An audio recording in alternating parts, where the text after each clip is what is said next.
Pablo llama y exhorta y le da el mandamiento a Tito de qué manera tiene que hablar, y esa manera de hablar o de instruir tiene que ser algo que él habla y hace a aquellos que él pastorea, aquellos que instruye, hombres y mujeres, que está de acuerdo con la sana doctrina, que es congruente con la sana doctrina, no que contradice la sana doctrina, no que defrauda la sana doctrina, sino que está de acuerdo con la sana doctrina. Y entonces di esa introducción, pero hoy vamos a ver qué es lo que la palabra del Señor tiene para nosotros. Y vamos a orar. Gracias, Padre amado, por este día precioso, segundo servicio, Señor, del 2023. Y te damos tanta gracia, Señor, por tu misericordia manifestada, por tu gracia manifestada a nosotros, la cual es verificable, Señor, en nuestra vida, porque estamos acá y porque, Señor, escuchamos tu palabra, obedecemos tu palabra, Señor, anhelamos tu palabra, oímos, Señor, tu exhortación y anhelamos, Señor, el crecimiento espiritual. Eso es una manifestación de tu gracia, Señor. Los muertos no pueden desear, Señor, escuchar tu palabra y hacer tu voluntad. Los hombres y las mujeres sin Cristo desean tantas cosas menos tu bendita palabra y la comunión que esta salvación tan grande nos da. Señor, te pido que en este mensaje me guíes y que mis hermanos estén atentos a tu palabra, desde el más pequeño hasta el más grande.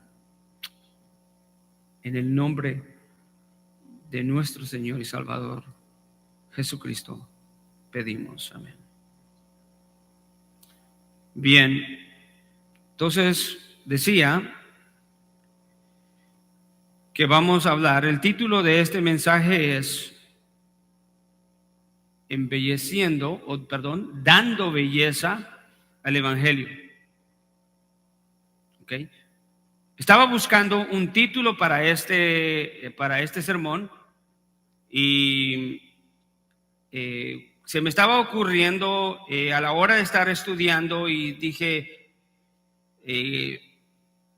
puedo ponerle a este título cosmetología espiritual. Y dije, un momento, suena un poco raro ese título. Pero es que hay una palabra acá, que a la hora que leamos el texto, que está en el verso 10, en donde habla de que los cristianos tienen que actuar de tal manera que adornen la doctrina.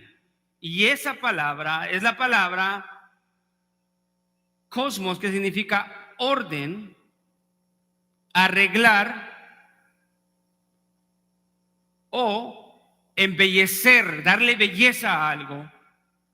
De ahí, esa palabra cosmos es donde viene la palabra para nosotros cosmetología, y no decidí ponerle ese título, pero hice una búsqueda y dije, ¿habrá alguien que le habrá puesto un título así al mensaje?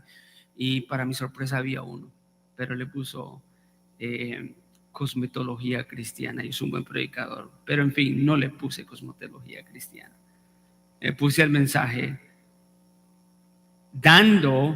dándole belleza al Evangelio.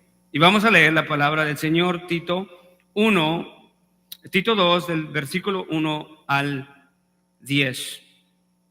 Y dice, pero en cuanto a ti, enseña lo que está de acuerdo a la sana doctrina.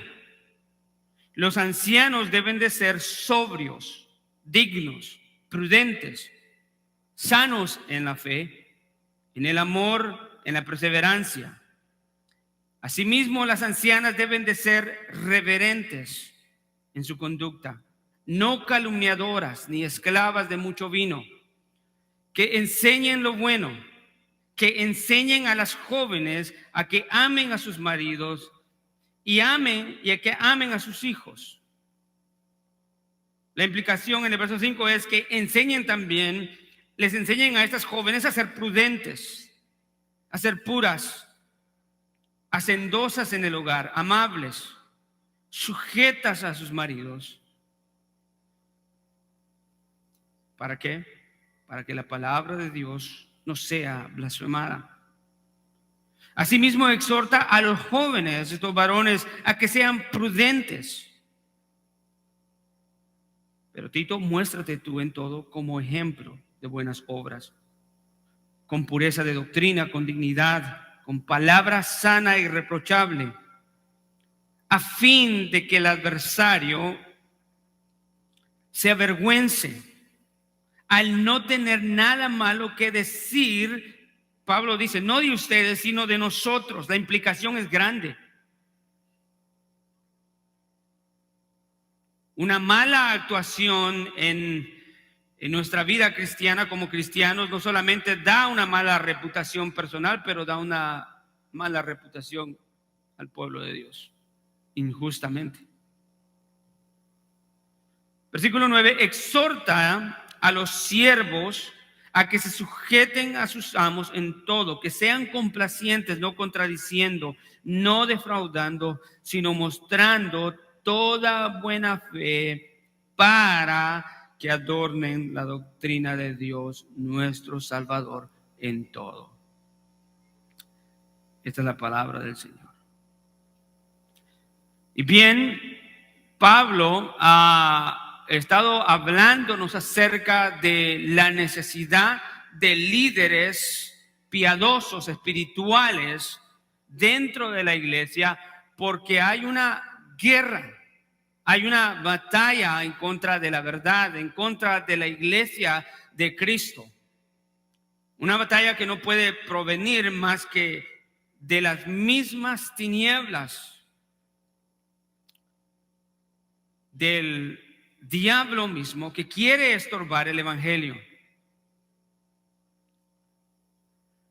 Y Pablo ha dado una descripción y ha enseñado acerca de cómo son aquellos líderes piadosos, y ha dado una explicación de cómo es que son aquellos que no son líderes piadosos. En el versículo 16 del capítulo 1, él termina que estos hombres profesan conocer a Dios, pero con sus hechos lo niegan, siendo abominables, nauseabundos delante de Dios. Dios los ve así, son desobedientes. Pero esto es lo más importante y que resalta acá. Dice Pablo que Dios los ve a estos hombres como inútiles para cualquier buena obra. No pueden ser hombres útiles y que hagan algo buena obra, algo que resulte, escuche, para la gloria de Dios. Es bien interesante cómo en estos últimos años la palabra para la gloria de Dios se ha hecho muy común. Y todos dicen hacer algo y dicen para la gloria de Dios. En algunos casos sería mejor no decir que se están haciendo las cosas para la gloria de Dios, porque nada de lo que se hace refleja un respeto y un honor consciente de las personas para la gloria de Dios, porque lo que están haciendo en realidad no le da gloria a Dios, sino deshonra a Dios. Hemos dicho que la única manera de poder dar gloria y honra a Dios es cuando escuchamos su palabra, la meditamos, la traemos al corazón. ¿Pero qué? Nuestro hermano Jonathan nos habló de esto en la clase. Pero la practicamos. Una manera de decir eso es, si queremos dar gloria a Dios, debemos de escuchar su palabra y vivir su palabra, obedecer su palabra, porque si no vivimos ni obedecemos la palabra de Dios, no estamos dando honra ni gloria a Dios. pero se ha vuelto muy común esa palabra, como un cliché, y a veces se usa demasiado fácil y decimos por cualquier cosa, esto lo hago para la gloria de Dios. Y los versículos que acabamos de leer tienen un énfasis, y aquí del 1 al 10 encontramos 3 cláusulas de propósito. ¿Qué quiere decir esto? Que lo que Pablo está describiendo acá y que le está diciendo a Tito en cuanto a 5 grupos que conforman la iglesia: hombres maduros, mujeres maduras, jóvenes, mujeres jóvenes y hombres jóvenes y esclavos. Escuche, todo lo que está él explicando con respecto a la vida que ellos deben de vivir es con mira, según la Escritura, a 3 propósitos. El versículo 4 de Tito 2 nos da el primero, y es esa palabra que es una cláusula de propósito que nos quiere dar a entender que los hombres y las mujeres deben de ser de acuerdo a lo que acaba de describir Pablo en el versículo 2 y el 3, con el propósito de que enseñen.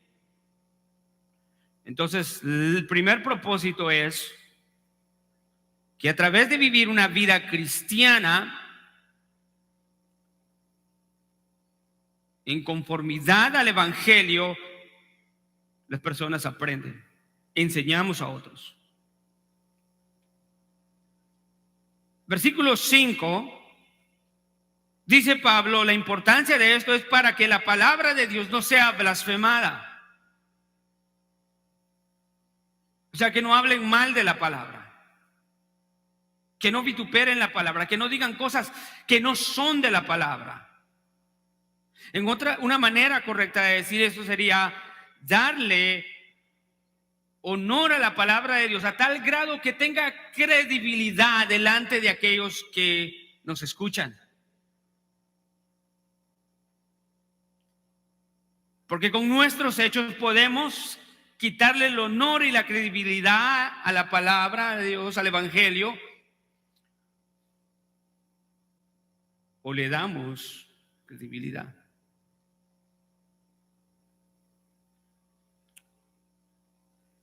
El tercer propósito se encuentra en el verso 10, que es para que adornen la doctrina de Dios. ¿Para qué deben los cristianos de vivir de esta manera? Según la Escritura dice, para darle belleza al Evangelio. Para que adornen la doctrina, que nuestra no, de nuestro Salvador, y darle belleza en todo. Ahora tengo que explicar algo. Estaba pensando en el título de decirlo, ¿cómo puedo decir? Embelleciendo el Evangelio o dándole belleza al Evangelio. En realidad el Evangelio no necesita que nosotros le demos belleza, porque el Evangelio es bello, es hermoso.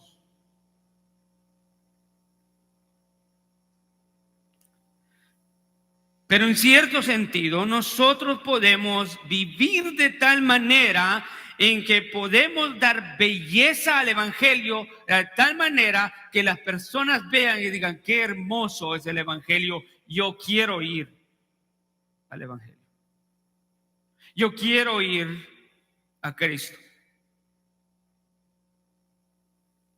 Pero la implicación es que también con nuestra manera de vivir podemos hacer que el Evangelio no sea hermoso para otros y que ni siquiera se quieran acercar a la puerta de la iglesia. Y entonces el punto central de Pablo en este texto es que verdaderamente vivamos para la gloria de Dios, dándole belleza al Evangelio con la forma en la que vivimos. Pero para vivir de una manera, dándole belleza al Evangelio, hay que ser cristiano. hay que ser creyente. Y Pablo empieza, algunos piensan que aquí Pablo está hablando de 5 grupos, pero yo veo 6, porque él empieza con Tito mismo, el líder en la iglesia. Y aquí Pablo se está dirigiendo a los que conformaban la iglesia. Ahora hay cosas acá que son muy cercanas a nosotros y hay cosas que no, que son pertenecientes únicamente a la cultura en la cual la iglesia en Creta vivía, y para ese caso la iglesia primitiva.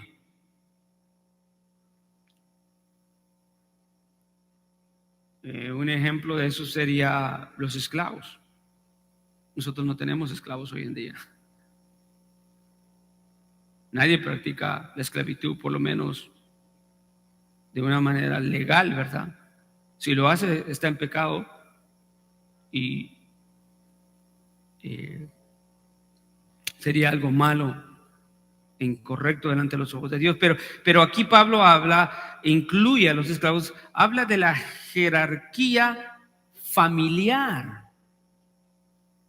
Y los esclavos eran considerados los miembros de la familia, porque los esclavos, habían 2 clases de esclavos: esclavos laborales que se dedicaban a labores fuertes, que tenían muy pocos privilegios, pero se encontraban aquellos esclavos que servían en hogares y que eran considerados, de acuerdo a la cultura romana y griega, como parte de la familia, y eran los más bajos de la familia.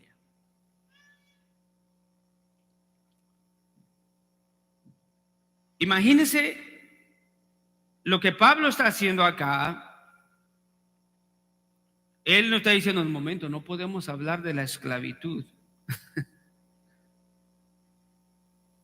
En ese momento, en esta circunstancia, la esclavitud era algo común en las familias y los consideraban como parte de la familia, y la implicación de eso era que Pablo los incluía ahí porque hasta aún ellos tenían, como cristianos, esclavos que eran cristianos, el poder para embellecer o para deshonrar el evangelio. Pero vamos a ir a los versículos que inician.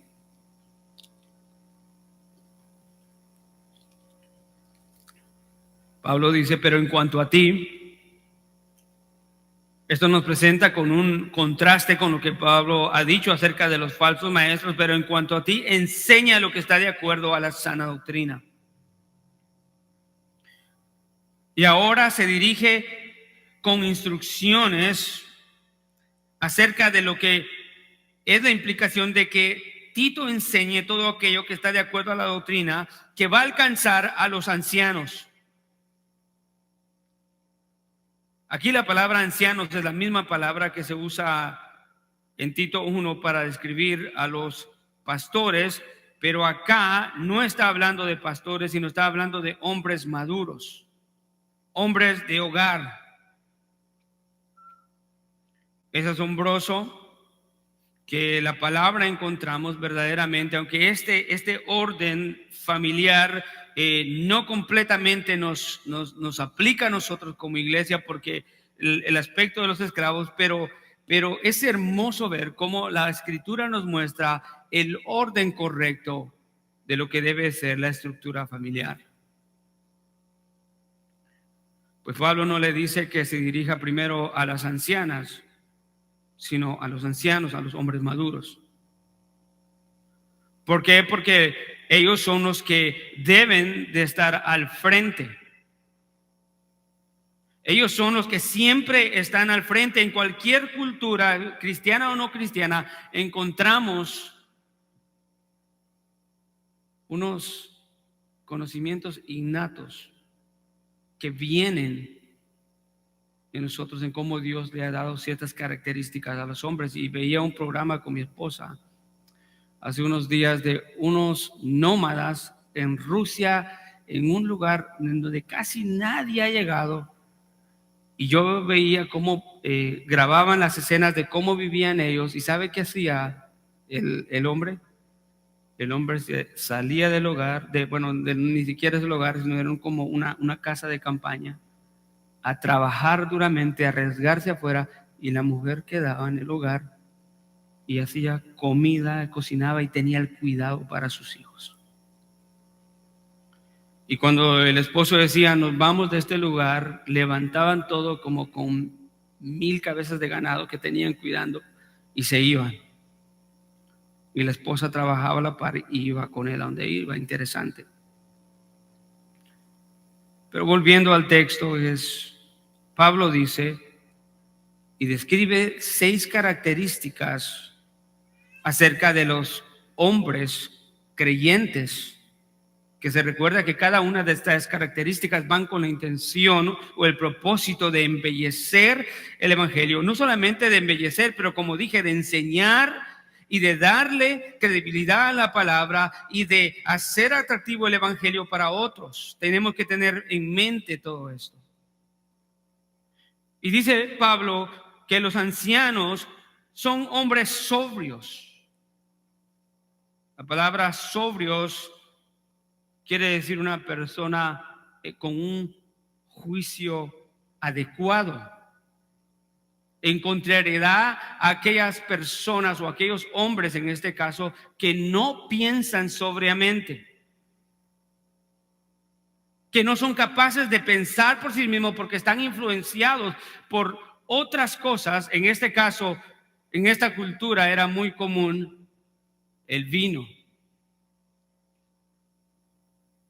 Pero Pablo le dice que los hombres cristianos, aquellos que son parte de la iglesia, deben de ser hombres sobrios, deben de ser hombres que tienen la capacidad de pensar sin ninguna clase de prejuicios y estorbos. Deben de ser hombres dignos, deben de ser hombres de respeto, hombres que se respetan. Pero verdaderamente tenemos que decir que el respeto, el hombre tiene que esforzarse por ganarse ese respeto, siendo ejemplar, siendo un hombre de Dios. ¿Por qué es importante que sea un hombre de respeto, amados hermanos? Porque la palabra llama a que este hombre no solamente debe de ser capaz de pensar con un justo juicio, sino que debe de ser un hombre respetado. Y eso es tan necesario, no solamente en aquellos días, para nuestros días hoy, porque, escuche, ningún hombre que no es respetado en su hogar puede fungir como líder.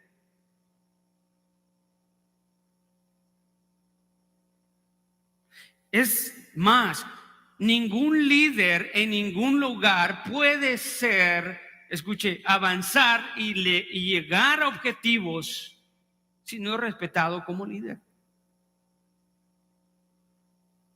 Eso es igual en el hogar. Es igual en el hogar.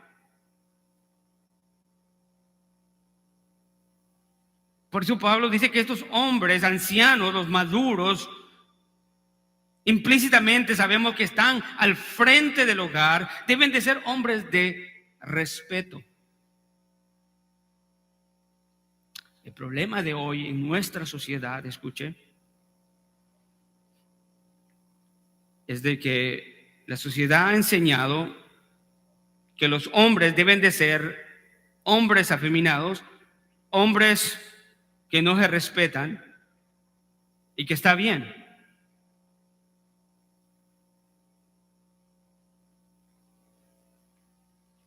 Eso no está bien.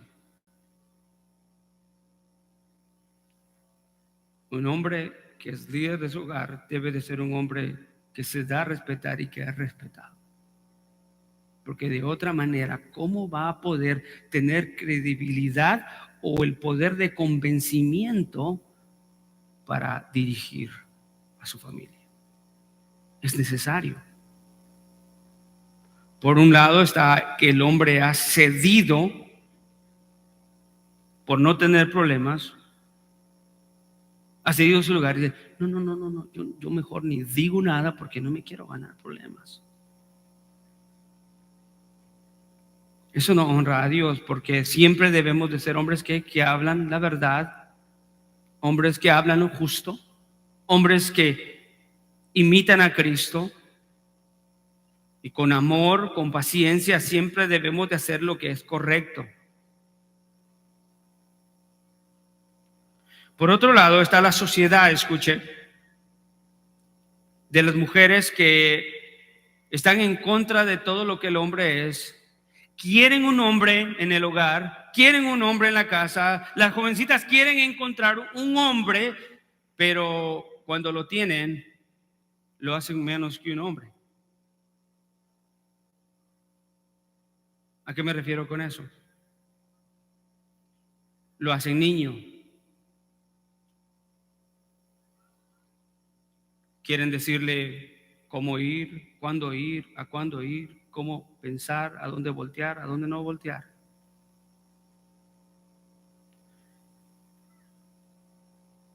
Y no sé si una mujer, tanto adulta o joven, medita eso, pero a la hora de hacer esto, no está formando o no está construyendo el hombre que busca, sino está haciendo a un niño en el que se convierte quizás como una madre.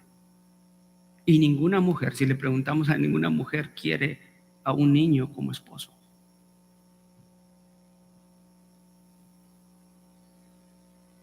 Ninguna mujer quiere a un hombre débil. Pablo en Efesios dice que el hombre debe de amar a su mujer a tal punto de hacer lo que Cristo hizo por la iglesia, y es de dar su vida aún por su familia. Pero el mundo ha enseñado algo totalmente diferente a lo que Dios dice que deben de ser los hombres. Ahora, sigue diciendo Pablo que estos hombres deben de ser prudentes. Y esa palabra es de mucha influencia en estos textos que leímos. Aparece más de 4 veces y la palabra ahí es sofrón, que significa alguien que tiene el autocontrol o que tiene dominio propio.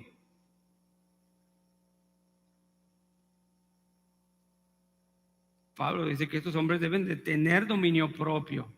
Deben de ser hombres que se autocontrolan y que no siguen sus pasiones y sus desviaciones y todo aquello que quieren hacer que desagrada a Dios, sino que tienen un dominio propio. ¿Por qué? Que él sigue diciendo que estos hombres son sanos en la fe. Una manera de decir sanos en la fe es que no tienen ninguna corrupción, son incorruptibles en cuanto a su fe cristiana. Ahora podemos explicar eso de 2 maneras. Algunos tienen un debate que si esto significa que debe de ser sano en cuanto a todo lo que cree con respecto a la doctrina bíblica o en cuanto a su confianza a Dios. Y la verdad que está difícil poder definir cuál es, pero cualquiera que sea, podemos estar de acuerdo que para un hombre es bueno que sea sano en cuanto a todo aquello que cree con respecto a la doctrina del evangelio, y que sea completamente sano en cuanto a su confianza en el Señor en todo tiempo de su vida. Eso es importante. Las dos son importantes porque con una puede instruir a su familia, a sus jóvenes, a su esposa, puede instruir a los demás. Pero también con su confianza en Dios, él puede ser un gran ejemplo. Que a pesar de las circunstancias, de los problemas, de la enfermedad, de la muerte, de una mala economía, a pesar de las debilidades, los hombres siempre están confiando y mostrando su confianza en Dios. Esos hombres son incorruptibles en el amor. No son parciales, sino son imparciales. No tienen un amor preferencial ni un amor selectivo. Son hombres que verdaderamente aman. Y la última característica que Pablo le dice de estos hombres es que estos hombres deben de ser incorruptibles en la perseverancia, en la paciencia. Una definición de esa palabra es alguien que es capaz de soportar y tener paciencia en medio del sufrimiento.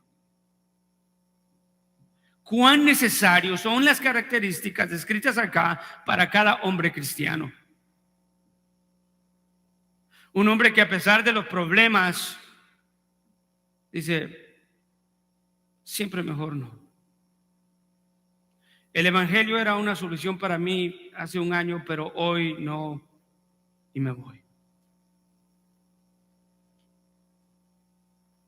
Un hombre inconsistente. Un hombre que empieza algo y lo deja a medias porque no tiene paciencia para esperar, para ver qué es lo que Dios va a hacer en su vida.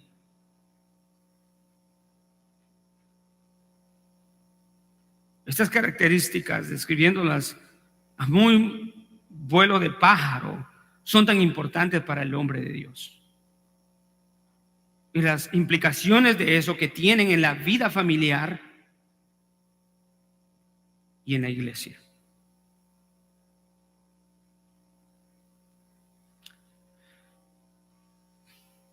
¿Quiere ver una iglesia saludable? Va a ver a los hombres al frente sirviendo siempre, dando el ejemplo, guiando a sus esposas, a sus hijos. ¿Quiere ver una iglesia enferma? Es una iglesia donde los hombres nunca se acercan y las que están al frente son mujeres. Se han visto en la necesidad de tomar lugares que no le corresponden de acuerdo a la palabra de Dios porque los hombres están fallando. Pero eso no empieza en la iglesia, eso empieza en el hogar. Empieza en el hogar. Pero el cristiano no es así. Pablo acá en cierto sentido no está dando un mandamiento, sino está diciendo esto es lo que los ancianos son. Los hombres maduros, los hombres creyentes, esto es lo que ellos son.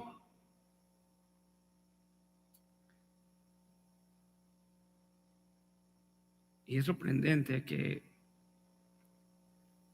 es algo que se ha delegado y se ha dejado, pero que sabemos que el evangelio nos enseña lo diferente. Y que los hombres de Dios tenemos con esfuerzo, paciencia y amor y fe en el Señor, conociendo la doctrina, salir adelante para la gloria de Dios. Para la gloria de Dios. Y bueno, dejo a los hombres y ahora sigo con las mujeres. Y le doy gracias a Dios porque solo dio un versículo para los hombres, pero 3 para las mujeres.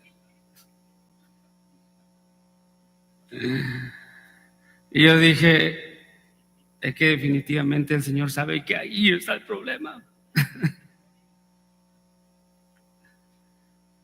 Ahí, bueno, no es casualidad que hayan 3 versos, ¿verdad?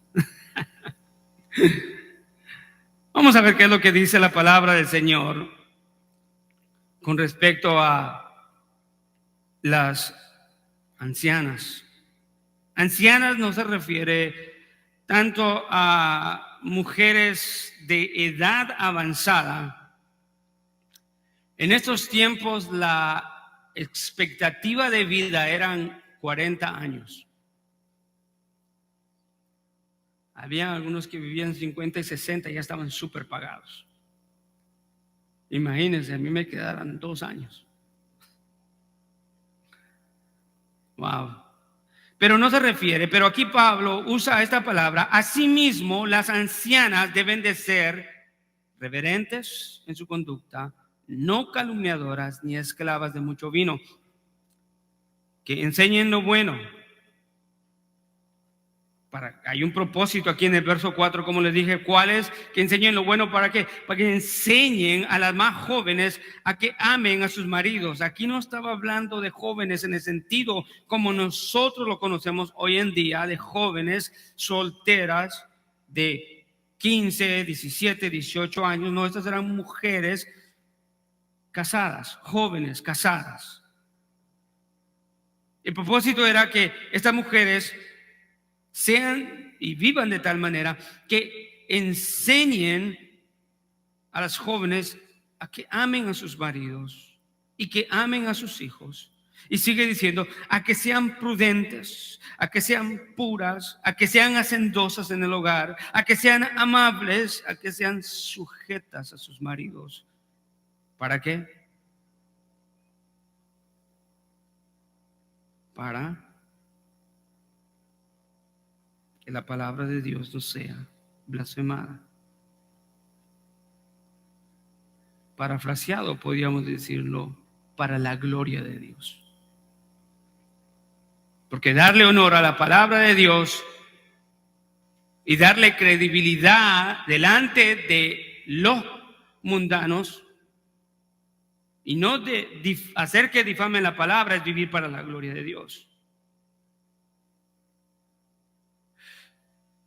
Pablo dice, asimismo las ancianas, esa palabra asimismo nos hace una conexión con todos los requerimientos de los ancianos, de los hombres maduros, lo cual quiere decir que cada uno de los requerimientos para los ancianos también son requerimientos para las ancianas, sin necesidad de repetir cada uno de ellos. Tienen que ser sobrias, dignas, prudentes, sanas en la fe, su confianza al Señor. Tienen que ser sanas, sin corrupción en el amor, y tienen que ser mujeres de paciencia. Ese asimismo sienta ese peso de esos requerimientos a las ancianas también. Y aquí la palabra ancianas es también de la misma familia de donde viene la palabra ancianos, pero no es pastoras. Y Pablo le dice a Tito que él debe de enseñar lo que está de acuerdo a la doctrina sana. Y el primer requerimiento es de que estas mujeres dentro de la iglesia, creyentes,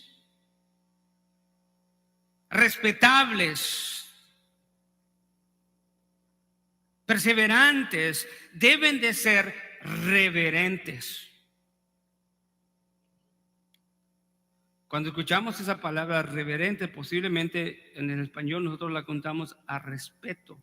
Deben de ser como tener reverencia o respeto, pero eso no es lo que dice la palabra. La palabra reverentes acá es una palabra que describe santidad, pero no es la palabra hagios que se usa para santidad, sino es una palabra que describe santidad y que era usada por los sacerdotes y sacerdotisas en los templos paganos. Y entonces la palabra reverente lo que quiere decir, y es el único lugar donde Pablo ha usado esta palabra, no la usó en ninguno de sus escritos, aparte de Tito 2:3. Esta palabra reverente nos hablan de que lo que es requerido de la mujer es de que sean mujeres santas y que toman en cuenta que cada una de sus obras o acciones dentro del cuerpo de Cristo son tan importantes, son cosas sagradas, a tal punto como que está diciendo, wow, Hay unos comentaristas que traducen esta forma o explican esta palabra reverentes, que Pablo le está diciendo que sean sacerdotisas del templo de Dios. ¿Qué es lo que quiere decir? Lo que Pablo está diciendo es que estas mujeres deben de tener en cuenta que cada una de sus acciones dentro del cuerpo de Cristo son tan sagradas, son tan importantes como las de un ministro o un sacerdote en el templo de Dios. Es de mucha importancia. Y si eso es verdad, si estas mujeres deben de ser reverentes, santas, por quienes ellas son en Cristo Jesús, entonces su conducta no debe de ser una de ser mujeres calumniadoras. Interesante que esa palabra calumniadoras literalmente en el original es la palabra de donde viene la palabra diablo. El calumniador. Y un comentarista va así de fuerte y dice: lo que Pablo está diciendo acá es que las mujeres que son de Dios son tan santas y reverentes que no pueden ser diablo.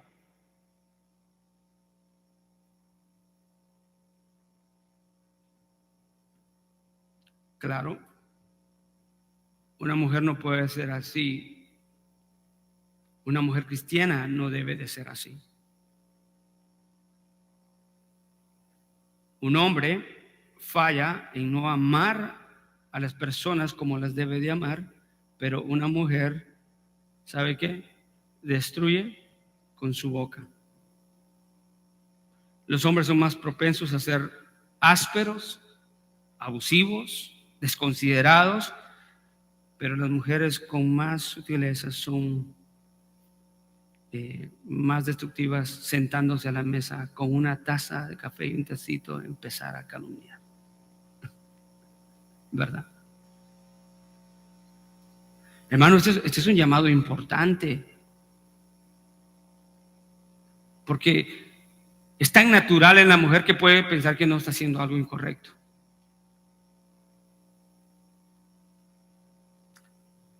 Pero ¿qué es lo que tiene Pablo en vista? Que a través de evitar esta clase de conductas y viviendo la vida correctamente como se debe de vivir, aprendan que la palabra de Dios no sea blasfemada dándole honor y que el evangelio sea atractivo para otros. Sigue diciendo Pablo que estas ancianas reverentes en su conducta, no calumniadoras, tampoco deben de ser esclavas del vino y deben de ser maestras del bien. Esa palabra, que enseñen lo bueno, en el original es solamente una palabra. Que enseñen todo aquello que es bueno y se traduce como maestras del bien. En estos tiempos las mujeres eran ridiculizadas en obras de teatro, porque las mujeres estaban tan influenciadas como los hombres de ingerir mucho el vino. Y llegaba a tal punto que no eran conscientes o no podían ser sobrias, ni respetuosas, ni prudentes, porque se daban mucho a la ridiculización por sus actos y su conducta influenciadas por el vino. Y Pablo le dice a Tito que deben enseñar a las ancianas que no sean esclavas. La palabra esclavas ahí denota que no sean influenciadas y dirigidas por el vino,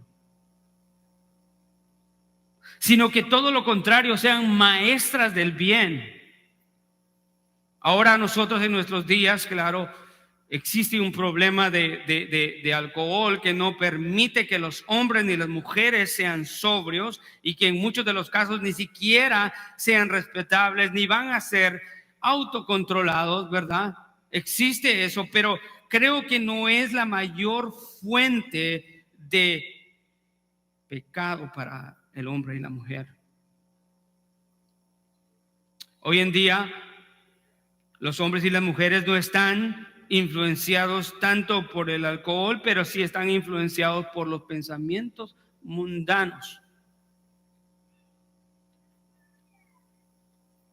Por un lado el machismo y por otro lado el feminismo. Aún los jóvenes están influenciados por una cultura posmoderna, y por decirlo así, todo el mundo está embriagado de una falsedad, de una cosmovisión, de un entendimiento de la vida que no es bíblico, a tal manera que no pueden pensar correctamente, no son sobrios a la manera de pensar, porque siempre están siendo influenciados por ideas extrañas, filosofías extrañas, pensamientos modernos y posmodernos, y nunca por la palabra de Dios.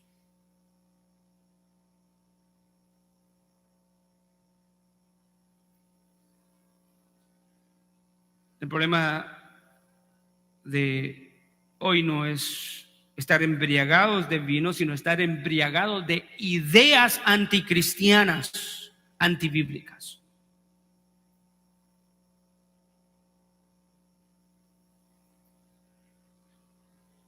Y la mujer es un objetivo presente de esas filosofías e ideas en nuestra cultura, que le enseñan que la mujer debe de ser liberada de la opresión patriarcal, como le llaman.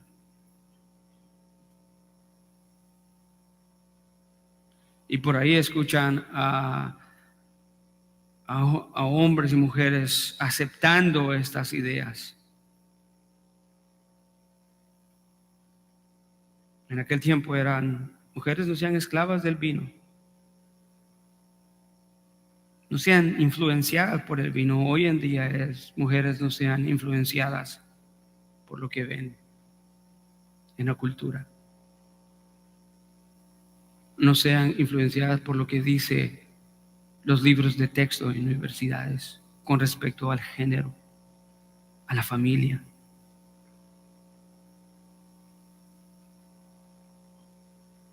Muy tristemente, esta ideología o pensamiento se meten muy sutilmente dentro de la iglesia.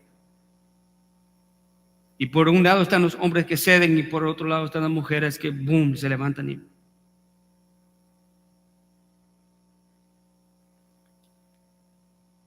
nadie lo hace diciendo: bueno, es que yo quiero ser el que toma el control de las cosas.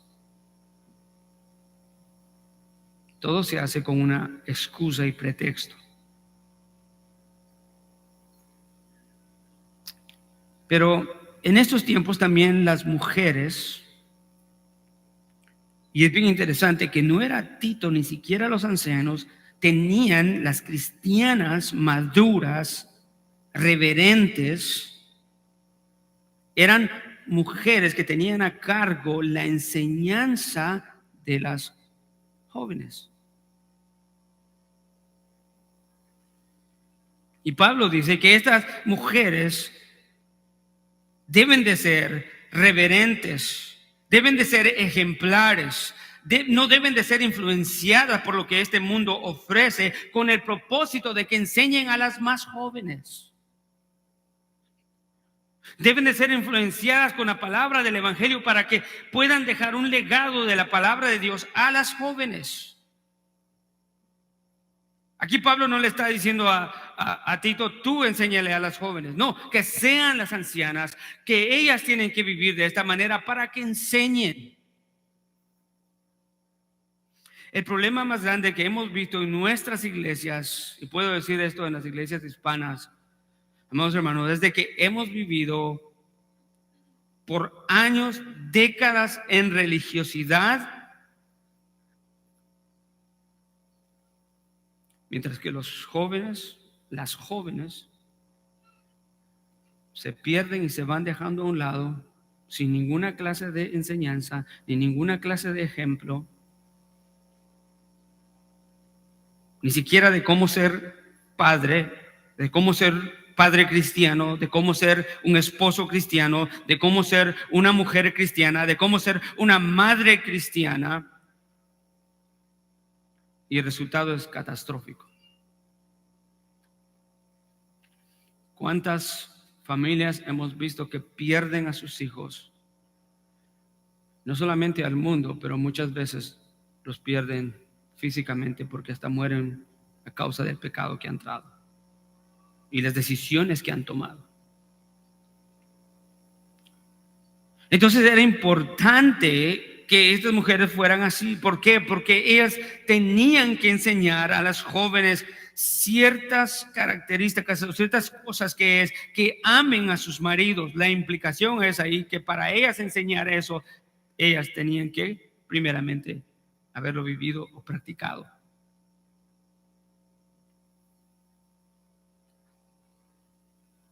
Y que amen a sus hijos. Se cuenta la historia, amado hermano, que estas mujeres eran, claro, no todas quizás, las mujeres cristianas eran tan piadosas que salían a las calles a buscar y recolectar a los niños de los griegos y los romanos que ellos tiraban a la calle, para traerlos a su casa y llevarlos a familias y hogares cristianos para darle una enseñanza cristiana. El texto no dice eso, pero yo me imagino que antes de hacer eso, ellos tuvieron que haber hecho eso, ellas tuvieron que haber hecho eso por su familia, por sus hijos, por sus hijas.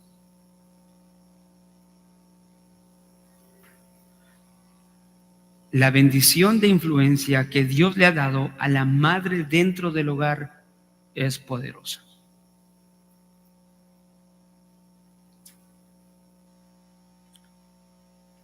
Me recuerdo cuando, si algunos de ustedes han leído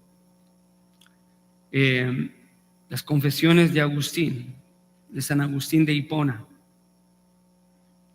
y usted lee, y en todas las confesiones y la historia de su progresión desde ser un pagano a convertirse en cristiano, hay algo que resalta muy hermosamente, y es su madre siempre exhortándole, su madre siempre orando por él y su madre siguiéndole a donde él iba.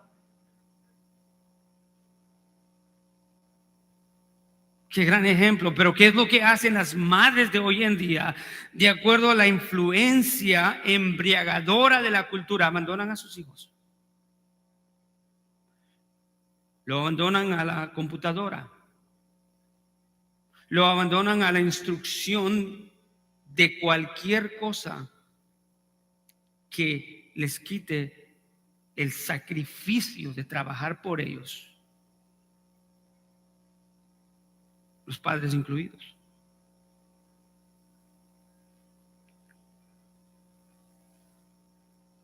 No viven vidas que van en conformidad a la palabra de Dios. No pueden enseñar a las jóvenes que amen a sus maridos, porque en ocasiones lo que han enseñado no es un amor a los maridos, sino un ¿qué? Desamor.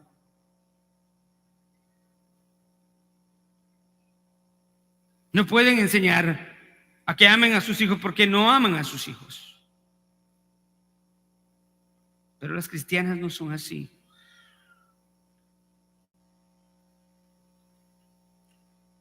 Pablo sigue diciendo que estas mujeres versículo 5, deben de ser prudentes.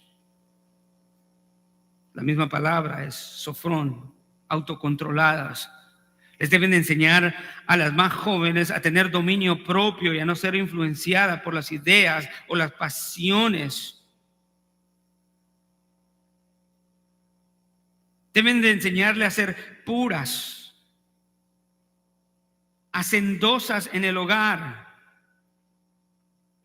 Esa palabra o frase, hacendosas en el hogar, quiere decir aquellas que trabajan en el hogar.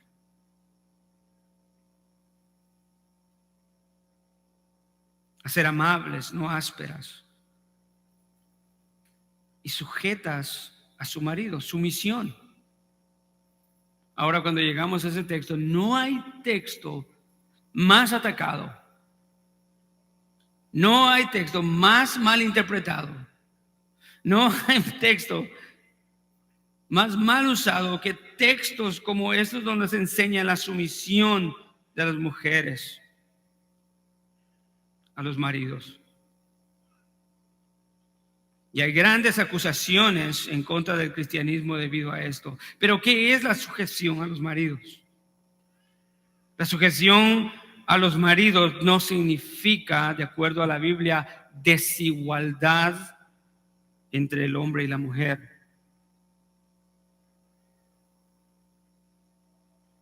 La sumisión de las mujeres a los maridos no significa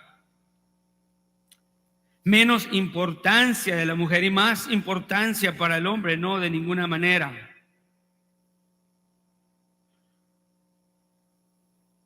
La sujeción a los maridos, de acuerdo a la palabra de Dios, no tiene nada que ver con un nivel de importancia o de más valor, sino más bien tiene que ver con el aspecto de función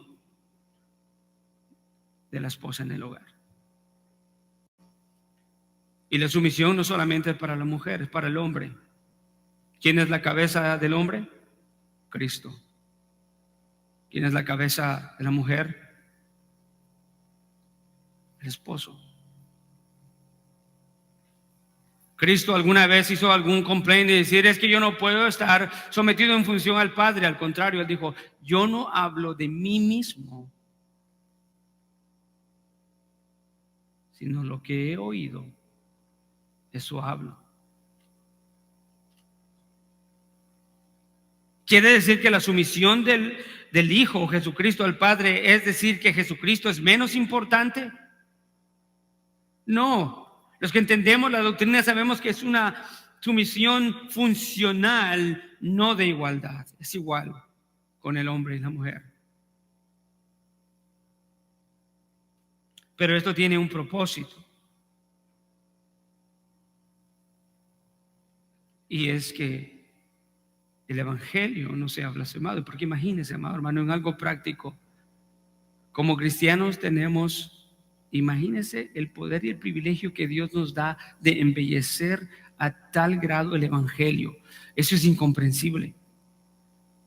Que nosotros como familia, esposo y mujer, tengamos el privilegio y el poder de embellecer el evangelio para otros. Es algo incomprensible, pero es un gran privilegio. Y entonces, la sujeción que debe de enseñar a la mujer, a las más jóvenes, es por implicación que es algo que ya debe de haber vivido, que debe de estar viviendo.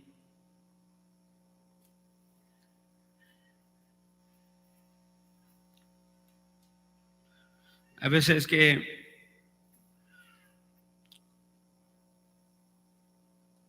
y malentendemos esta palabra, pero aquí no dice que las mujeres deban de ser completamente obedientes a sus maridos, porque tiene un límite. ¿Y cuál es el límite? En donde el marido le está pidiendo a la mujer, o la mujer le está pidiendo al marido, perdón, que abandone el evangelio, que no honre a Dios. No.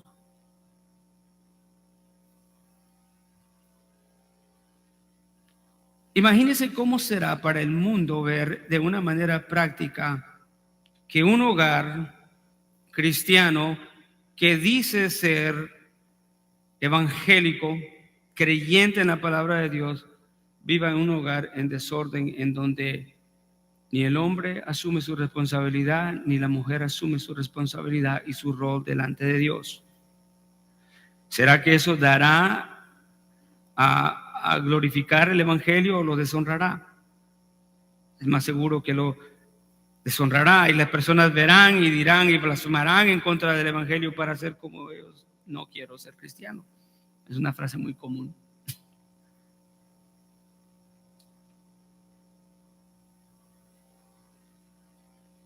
No se trata de decirle al esposo sí en todo, aún aquello que va en contra de la palabra de Dios, no.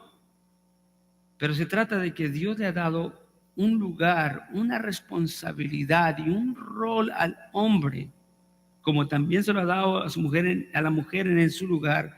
Y lo que la mujer debe de hacer es ser una mujer sumisa, sabiendo que su marido no está siendo injusto, sino que es un hombre piadoso.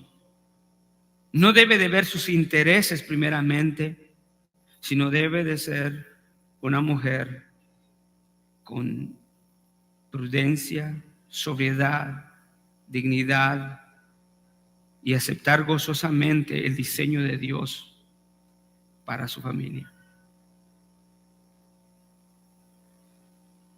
Y entonces Pablo termina diciendo, para que la palabra de Dios no sea blasfemada. Y vemos el segundo propósito, que es que el evangelio no sea deshonrado, sino que sea, ¿qué? ¿Cuál sería la manera? Que sea presentado de una manera que le da honor, credibilidad. Versículo 6, y voy a ir enfocándome al final, dice, asimismo, viene el segundo imperativo de nuestro texto, y dice, asimismo, exhorta a los jóvenes. Esa palabra prudentes o aquellos que tienen el dominio propio, autocontrolados, es una palabra que está muy influyente en este texto. Y dice que los jóvenes también tienen que ser prudentes. Tienen que ser jóvenes, hombres que piensan correctamente, que son sobrios.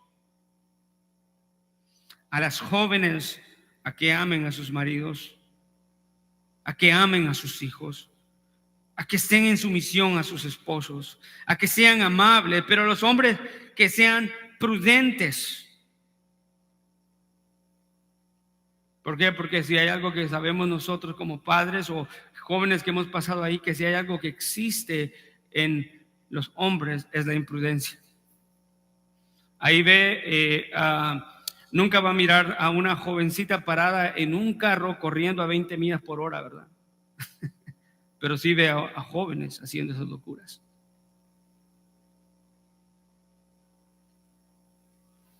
Desde pequeños, aún mi hijo Nathan, nos descuidamos en la casa y cuando lo vemos parado como un pajarito ahí arriba en una columna, y nosotros el grito que pegamos. La imprudencia, que no consideran lo que sus acciones van a hacer o las consecuencias que van a tener. Ahora preguntaremos por qué Pablo no expande o elabora más en cuanto a los hombres. ¿Sabe por qué? Porque en cuanto a los hombres, que cada uno, si no es líder, eventualmente se va a convertir en un líder. Él ha tratado el capítulo 1, desde el versículo 1 hasta el último, 16. Y vuelve una vez más y le dice a Tito, un momento, te recuerdo, empecé contigo y te dije, pero en cuanto a ti, enseña a lo que esté de acuerdo a la sana doctrina. Y ahora dice, enseña a los jóvenes, pero muéstrate. Y ese es un participio, muéstrate, es un participio que dice mostrándote. No está diciendo como líder, como cabeza de lo que tú estás haciendo en Creta. No es que solamente lo vas a hacer una ocasión, sino dice, es muéstrate, que es un participio, y lo que nos da a entender ahí es, el requerimiento es que Tito siempre se esté mostrando como ejemplo. Entonces la vida del cristiano siempre debe de ser una de continuidad. No es suficiente que seamos ejemplo ayer, es necesario mostrarnos como ejemplo diariamente, y por eso el participio, que sería traducido de una manera mejor, mostrándote. Enseña a los jóvenes que sean prudentes, mostrándote. La idea de continuidad, con todo ejemplo de buenas obras, con pureza de doctrina y con dignidad.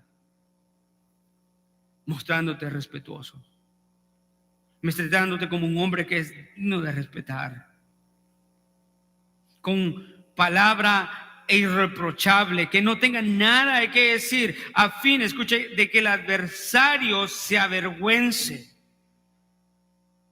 al no tener nada malo que decir de nosotros.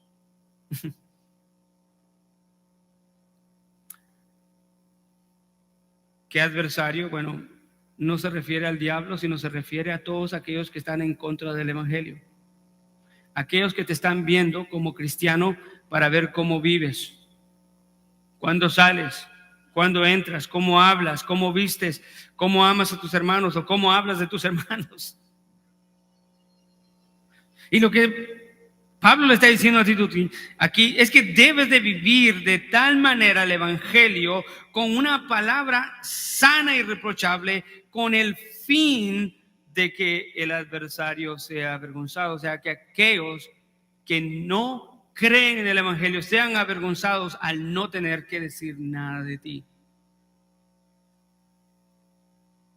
Pero también Pablo se incluye. ¿Estaba Pablo en Creta? No, había estado en Creta, pero no por mucho tiempo. ¿Y por qué le iba a afectar a él? Cada una de nuestras actitudes o nuestras conductas como cristianos, amados hermanos, no solamente afectan nuestra reputación personal, pero afectan la credibilidad para enseñar a otros que no nos lo van a aceptar, afectan la credibilidad de la palabra de Dios, que verdaderamente tiene un impacto para cambiar la vida, y afectan en el sentido de que hacen, en vez de hermoso, hacen a los ojos de las personas el evangelio no deseable. Lo contrario a hacer, escuche, a que el adversario se avergüence, es aclarado o solucionado en el verso 10, que Pablo dice que no necesariamente queremos de que los mundanos se avergüencen. Sí queremos que se avergüencen al inventar cosas exageradas de nosotros los cristianos, pero lo que buscamos es que nosotros con nuestra vida embellezcamos tanto el evangelio que ellos quieran decir: yo quiero de lo que ellos tienen. Yo quiero escuchar el mensaje que ellos tienen. Yo quiero escuchar del Cristo que ellos predican.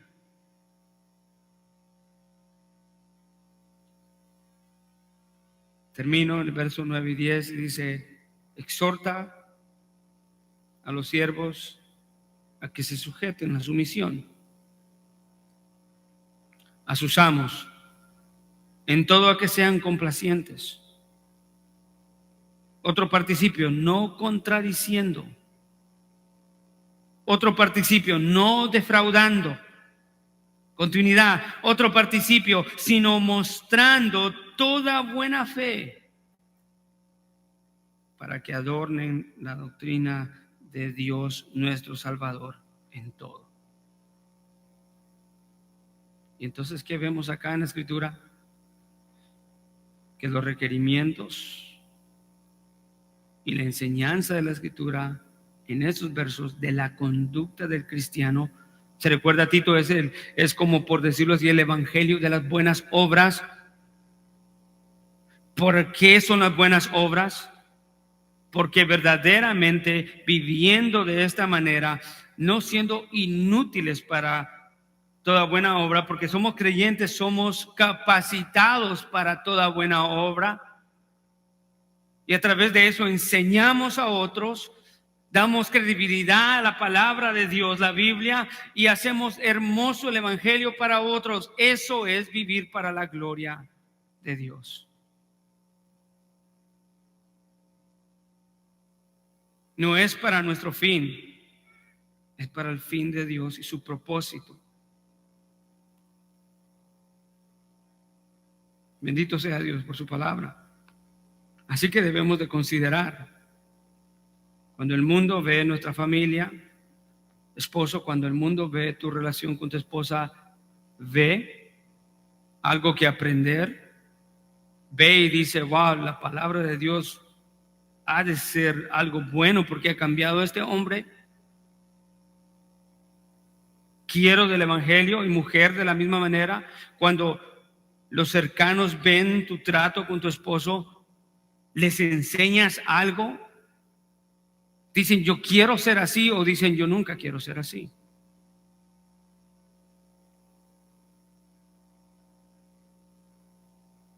Cuando ven el trato a tu esposo y a tu familia, ven ellos, credibilidad en la palabra de Dios, en la Biblia. Ven atractivo el evangelio. Jóvenes que dicen que son creyentes,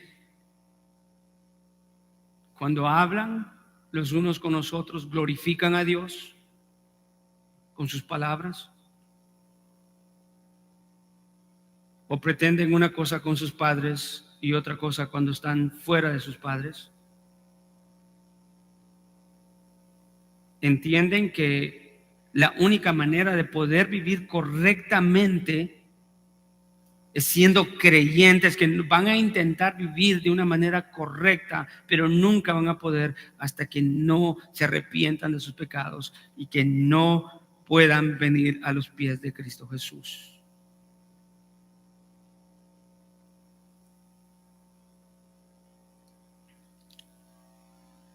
Joven, cuando ven tu vida, ven algo que aprender.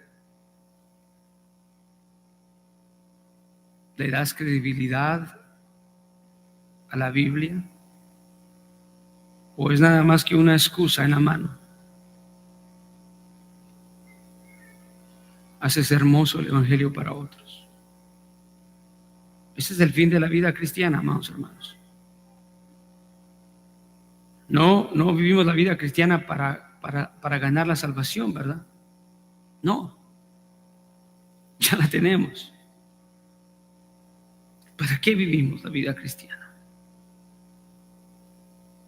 Para la gloria de Dios. ¿Y cómo vivimos para la gloria de Dios? Exaltando su palabra, predicando el evangelio. Y eso requiere enseñanza, vivir.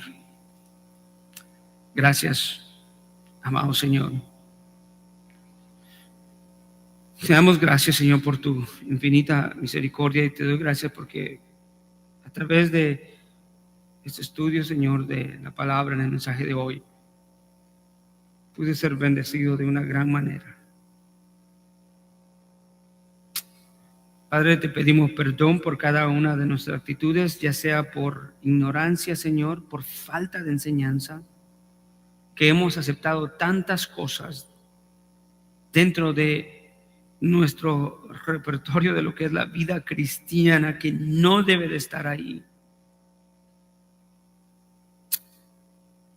Queremos, Señor, arreglar eso. Queremos vivir verdaderamente para tu gloria. Los hombres viviendo exactamente de una manera ejemplar, digna, que demuestra, Señor, ejemplo. Las mujeres de una manera en consideración que cada una de las cosas que hacen son sagradas porque las hacen para ti y tu reino, Señor. Y la implicación de la influencia que ellas tienen en las más jóvenes.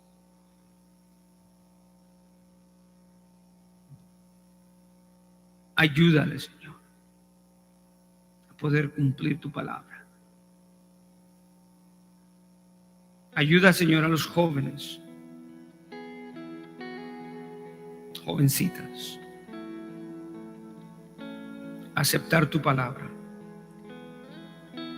a reconocer, Señor, que no hay otra fuente de autoridad máxima para el creyente, Señor. Y si hay algún joven que no sea creyente, te pedimos, Señor, que tengas misericordia y que abra su mente y su corazón al evangelio poderoso de Cristo. Te pedimos, Señor, reflexionando en este mensaje, queremos vivir de tal manera que embellezcamos el evangelio, dando credibilidad con nuestros actos a lo que decimos predicar y que creemos, y a través de eso enseñando a otros para que puedan ser bendecidos de la manera en que nos has bendecido. En el nombre de tu Hijo amado Jesucristo te damos gracias. Amén. Gracias, hermanos.